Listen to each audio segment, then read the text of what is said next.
অনেকের নাম বললেন, অনেকের নাম বললেন না, সবার আগে জামাত ইসলামের নাম বলেছেন, তাও দুইবার। 28 তারিখে যখন ওইখানে টিয়ার গ্যাস মেরে সব ছত্রখান করে দেওয়া হয়েছে, আমি বলছি তারপর প্রত্যেক দিন আমরা মাঠে ছিলাম। আমরা মানে গণতন্ত্র মঞ্চ, বিএনপি নেতাদের খুঁজে পাই নাই, জামাত ইসলামও ছিল না, কেউ ছিল না, কিন্তু ওরা এসে এইভাবে তাদেরকে ওনারও ছিলেন, লেবার পার্টি ছিল। এই যে যারা যারা ছিলাম আমরা, তাদের তো নামই নেই, ফুটটা পাবেন না। যারা এই জিনিসটা তৈরি করছে তারা এরকম করে সামনে এনে দিল। এখন আমি বলছি পরিবর্তনের জন্য মানুষের কাছে এই কথা সরাসরি বলে দাঁড়াবার কথা শুনতে হবে। এই কারণেই কিন্তু আমি আপনাদের আজকের এই উদ্যোগকে স্বাগত জানাই। আমি জানি না আপনারা প্রক্রিয়াগত হবে, আমি জানি না আপনারা প্রক্রিয়াগত হবে কতখানি নিজেদেরকে আরো সিদ্ধ করবার চেষ্টা করছেন, আমি জানি না আপনারা সবাইকে এমব্রেস করবার জন্য কতখানি নিজেদেরকে অ্যাকোমোডেটিভ করতে পেরেছেন। খেয়াল করবেন, রাজনীতি is basically a tactics of accommodation. এরকম নয় আপনার মতে যার সাথে মিলে না সেই লোকের সাথে থাকবেন। তাহলে পার্লামেন্টারি ডেমোক্রেসির মানে তো রুল অফ মাইনরিটি আছে। যদি 5টা-7টা পার্টি ওই একটা পার্টি মেজরিটি হয়, কিন্তু সেই পার্টি মোর দেন 50% পায়, সেটা করতো না। এই কারণে আপনি যত অ্যাকোমোডেটিভ হতে পারবেন, তারপরে তত বেশি আপনি ক্ষমতায় থাকতে পারবেন। সেই কথাই আমি আপনাদের বলছি, এটা ভাবেন কিরকম করে করা যাবে। বাকিদের অনেকের সাথে অনেক কিছু মিলবে না, সব কিছু মিলবে নাকি? আপনি রাষ্ট্র ধর্ম রাখতে চান, তাই তো? আমি মনে করি রাষ্ট্রে কোনো ধর্ম থাকার দরকার নেই। আমি আপনি একসাথে হতে পারবো? আপনি মনে করেন ইসলামিক রিপাবলিক অফ বাংলাদেশ হওয়া উচিত, আমি মনে করি সেকুলার পলিটিক্স হওয়া উচিত দেশের। আমি আর আপনি একসাথে হতে পারবো? হওয়ার কোনো জায়গা আছে? অনেকগুলো প্রশ্ন এখন সমগ্র জাতির সামনে। যদি বৃহত্তর ঐক্য করতে চান এবং যদি মনে করেন একটা ন্যায্যতার শাসন আনবেন, একটা ন্যায়ের শাসন আনবেন, একটা সুখী দেশ করবেন, একটা বাসযোগ্য দেশ করবেন, এই দেশ নিয়ে নিজে গর্ব করতে পারেন, তাহলে এই জায়গাগুলো আপনাকে তৈরি করতে হবে। কোনো সন্দেহ নাই এই পুরো জিনিসটা গড়বার দায়িত্বে এখন আছেন এই অন্তর্বর্তী সরকার।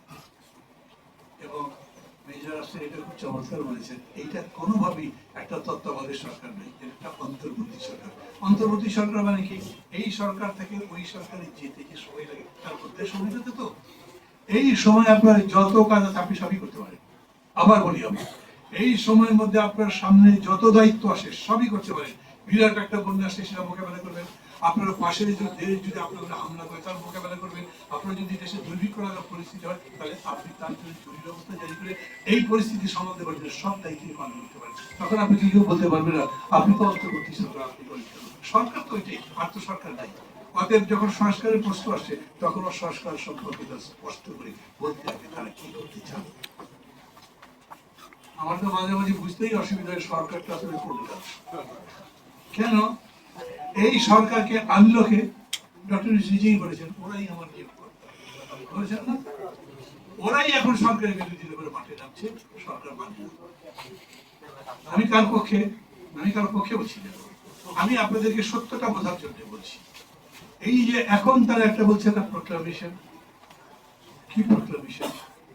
প্রোক্লামেশন মানে কি? বাংলা করেন প্রজ্ঞাপন, বাংলা করেন ঘোষণা, বা যেরকম করেই বলেন এটা একটা ঘোষণা, যেমন সামরিক আইনের ঘোষণা আসে না, এইরকম প্রোক্লামেশন আপনি দিবেন কখন? যখন একটা জিনিস ভাঙছেন, পুরোনো জিনিস ছেড়ে দিচ্ছেন, বলবেন এই এই জিনিস চলবে না, আর নতুন নতুন প্রজ্ঞাপন দেবেন এই এই জিনিস চলবে। যখন ভেঙেছে তখন চুপচাপ ছিলেন, বোঝেনি নাই। এতদিন পরে বুঝেছেন, কিন্তু মানুষ তো বুঝতে পারছে না। এখন তারা এটা করতে চাচ্ছেন এবং সেইটা নিয়ে সরকার একটা বলে, তারা আর একটা বলে। এরপরে সরকার সবশেষে কি বলেছেন? সমস্ত রাজনৈতিক দলের সাথে কথা বলে একমত হয়ে আমরা প্রজ্ঞাপন দেওয়ার চেষ্টা করবো। সব একমত হবে? হবে? সবাই বোঝে, ডক্টর ইউনূস বোঝেন না? ডক্টর ইউনূসকে যখন জিজ্ঞেস করেছে সবাই যদি একমত না হয়, উনি বলেছেন যদ্দূর হবে তদ্দূর দিয়ে আমি চলে যাবো, তদ্দূর এগ্রি করে ভোট দিয়ে আমি চলে যাবো। উনি যেদিন প্যারিস থেকে আসলেন এয়ারপোর্টে সবাই কি জিজ্ঞেস করছিল, আসলে বিরুদ্ধেই বলেছেন যদি আমার কথা না শোনেন তাহলে কিন্তু আবার ফেরত চলে যাবে। তার মানে কি? Man has no stake. আমি তাকে সম্মান করি, অসম্মান করছি না, কিন্তু এটা তো পলিটিক্স। এটা ছাত্র শিক্ষকের সম্পর্ক নয়, এটা প্রেম ভালোবাসার সম্পর্ক নয়, এটা বড় ভাই ছোট ভাইয়ের সম্পর্ক নয়, এটা খুবই নিরেট একটা জিনিস, পুরো দেশের 20 কোটি মানুষের ভাগ্য নির্ধারিত জানবে। এবং তার উপরে ভিত্তি করে আপনাকে সেই রকম করেই বলতে হবে সংস্কারের ব্যাপারটা তাহলে কি হবে। উনি যা বলছেন তাতে এই দেশে কোনো সংস্কার হওয়া সম্ভব কিনা এখন তো সেই প্রশ্নই মাঝে মাঝে থাকে। কোন ব্যাপারে ঐক্যবদ্ধ হবে বলেন তো? বিএনপি কি বলেছে? তোমার কনস্টিটিউশনে হাত দেওয়ার কোনো ক্ষমতাই নেই, কনস্টিটিউশনে হাত দেবে কেবলমাত্র নির্বাচিত সংসদ। এবং বলছে যতগুলো প্রস্তাব আসবে সংস্কারের, যতগুলো প্রস্তাব সেটা ওই কমিশনগুলোই দিক, সেটা সংস্কার পাঠিয়ে দিক, অসংস্কার পাঠিয়ে দিক, জানিয়ে দিক, সমস্ত প্রস্তাব একসাথে আসবে যাতে সংসদের কাছে আলাপ আলোচনার ভিত্তিতে যেতে ঐক্যবদ্ধ হবে ও সংসদ যেটা পাশ করবে সেটাই সংসদের। তার মানে কি দাঁড়াচ্ছে? আপনি প্রেসিডেন্ট বদলাতে চেয়েছেন, বিএনপি বলেছে যে সংবিধানের বাইরে এটা আপনি করতে পারেন না, করতে পারেননি। এখন পর্যন্ত বিএনপি যেই ব্যাপারে আপত্তি করেছে সরকার সেই ব্যাপারে কোনো কাজ করতে পেরেছে? অথচ এক একটা বাস স্ট্যান্ড দখল হয়ে গেছে, এক একটা বিশ্ববিদ্যালয় দখল হয়ে গেছে, সমস্ত শিক্ষা ব্যবস্থা দখল হয়ে গেছে, সরকার তো কিছু করতে পারেনি। তার মানে কি সরকারের কোনো ক্ষমতা নাই? একজন ব্রিগেডিয়ার জেনারেল আটকেছিলেন দীর্ঘদিন, খুব সিম্পেথি আছে তার প্রতি আমার, তিনি বেরিয়ে বলেছিলেন জাতীয় সঙ্গীত পদ্ধতি মনে আছে আপনাদের? উনি বলবার কয়েকদিনের মধ্যে যখন বিতর্ক শুরু হয়েছে তখন অন্তর্বর্তী সরকার বললেন এই বিতর্ক আমাদের কাছে এখন চাইতে আমরা অনুভূত। তারপর ডক্টর ইউনূসের এই সরকারের বোঝা উচিত ছিল যে দে আর দি গভর্নমেন্ট, যেভাবেই তাদের কথা না শুনে আমাদের উপায় নেই। না শুনে কেউ যদি ভায়োলেট করতে চায়, আচ্ছা আমি এর কথা বলতে পারি নাকি আওয়ামী লীগের বিরুদ্ধে 15 বছর ধরে কিছুই করতে পারেন নাই, আর ডক্টর ইউনূস এত পপুলার তার বিরুদ্ধে গরম দেখালে কিছু করে ফেলতে পারবেন? পারতেন না। কিন্তু আমাদের বুঝতে হবে আমরা কি চাই এবং তার জন্য আমাদের অঙ্গীকার করতে হবে। এখন বিতর্ক শুরু হয়েছে আগে সংস্কার নাকি আগে কি বলে কিন্তু এটা ফালতু বিতর্ক। সংস্কারের কোন সীমা পরিসীমা আছে নাকি? কোথা থেকে সংস্কার শুরু? আমাদের মানব সভ্যতার যাত্রা যেদিন থেকে সেদিন থেকেই সংস্কার চলছে এবং মানব সভ্যতা যতদিন থাকবে ততদিন সংস্কার চলবে। তো আমাদের দেশ ভালো করবার জন্য কতদূর ভালো তার কোনো ডেফিনিশন হতে পারে?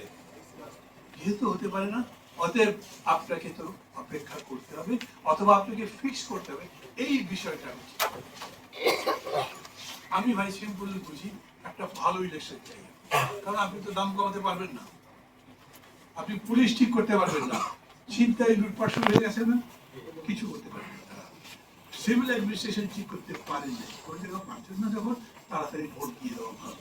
না হলে সমস্যা হচ্ছে এই সরকারটাও যখন অপ্রিয় হয়ে যাবে যদি হয় এবং মানুষ যদি রাস্তায় নেমে যায়, কোনোদিন যদি বলে এত টাকা দিয়ে চাল কিনবো না, এত দ্রব্যমূল্য বাড়লে তোমাকে দরকার কি, তখন আমরা একেবারে পাতারে পড়ে যাবো, অকুল সমুদ্রে পড়বো। কি ঠিক করবো আমরা? কিভাবে একটা গভর্নমেন্ট আসবে?